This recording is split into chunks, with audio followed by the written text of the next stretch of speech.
السلام علیکم ورحمۃ اللہ وبرکاتہ۔ ناظرین اکرام، صبح فجر کے بعد سوشل میڈیا دیکھنے لگا، خصوصاً فیس بک کے ذریعے ہمیں خبر موصول ہوئی کہ ہندوستان کے بہت ہی بڑے عالم دین اور بہت ہی بڑی شخصیت خلیفہ حضور مفتی اعظم ہند حضرت علامہ شبیہ القادری صاحب قبلہ کا انتقال ہو گیا۔ انا للہ و انا الیہ راجعون۔ لحد میں عشق کے رخے شہ کا داغ لے کے چلے، اندھیری رات سنی تھی چراغ لے کے چلے۔ میں نے جب سوشل میڈیا کو کھولا، خصوصاً فیس بک کو، تو جتنے میسج میں دیکھ رہا ہوں حضرت کے اظہار تعزیت میں میسیجات نظر آ رہے ہیں، جیسا کہ آپ خود دیکھ سکتے ہیں بغل میں کہ جتنے بھی میں اسکرول کر رہا ہوں، ڈاؤن کر رہا ہوں میسج کو، اتنا ہی میسیجات صرف اور صرف علامہ شبیہ القادری صاحب کے اظہار تعزیت اور انتقال پرملال کی میسج کو دیکھ رہے ہیں آپ حضرات۔ ان میسیجات میں سے میں ایک میسیج آپ کو پڑھ کر سنا دیتا ہوں۔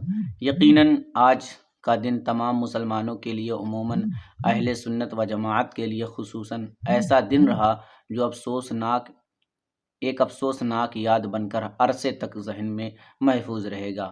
علامہ شبیہ القادری پخریروی نے آج اس دنیا کو الوداع کہہ دیا۔ یہ خبر چاہنے والوں کے دل پر بجلی بن کر گری ہے۔ آپ کی پیدائش پخریرہ شریف میں ہوئی، مگر آپ نے زندگی سیوان میں گزاری۔ شمس الورا عربی کالج ان کے زندہ کارنامے ہیں۔ زندگی کے آخری ایام میں بھی بستی کی محبت انہیں اکثر اپنی آغوش میں کھینچ لاتی تھی۔ یہی وہ دور ہوتا تھا جب کمال مسجد کے شمال میں واقع وہ دروازہ آباد ہو جایا کرتا تھا جو آج کل کھنڈر بن چکا ہے۔ کمال مسجد میں عام دنوں کے مقابلے نمازیوں کی تعداد بھی بڑھ جاتی تھی۔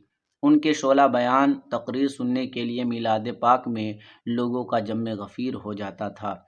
گاؤں کے بھولے بھالے لوگ بس اتنا جانتے تھے کہ ان کی بستی کا یہ لال ان سے میلوں دور اپنی بنائی ہوئی سلطنت کا بادشاہ ہے، اور اسے اپنے پیر و مرشد حضور تاج الشریعہ کی بے پناہ محبتیں حاصل تھی۔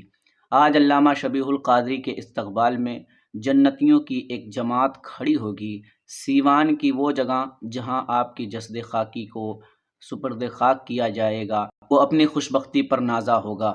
ایسے میں پخریرہ شریف کا قبرستان خاموشی سے یہ منظر دیکھ رہا ہوگا کہ یہ پھول جو اس کی شاخ پر لگا تھا، اس نے کہیں اور خوشبو بکھیری اور کہیں اور کی مٹی میں کھو گیا۔ اللہ تعالیٰ علامہ شبیہ القادری علیہ الرحمہ کو جنت الفردوس میں اعلیٰ سے اعلیٰ مقام عطا فرمائے، اور ان کے جملہ پسماندگان کو، جملہ محبین کو صبر جمیل عطا فرمائے، اور ان کے چاہنے والوں کو صبر جمیل عطا فرمائے۔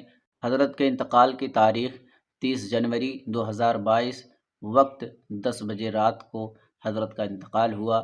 ابھی جنازے کا اعلان نہیں ہوا ہے، جیسے ہی جنازے کا اعلان ہوگا ہم پھر آپ سے ملاقات کرتے ہیں۔ تب تک کے لیے اجازت دیجیے۔ السلام علیکم ورحمۃ اللہ وبرکاتہ۔